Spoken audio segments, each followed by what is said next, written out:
For the repair of the JRCS LCD graphic terminal, the following procedures were necessary: replacement of various electronic components and general cleanup of the unit. For testing, we add a 24-volt DC power supply, and as soon as we turn it on, the unit responds and the screen lights up.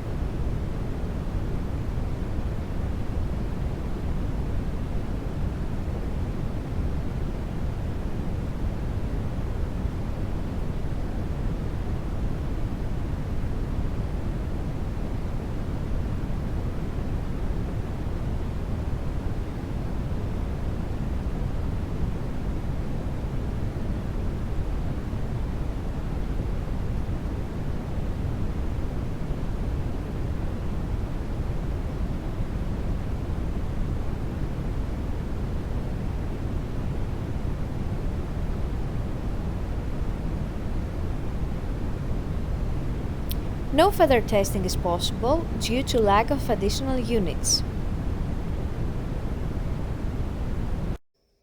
It is now clear that the LCD graphic terminal is working successfully and is ready to be delivered to the customer.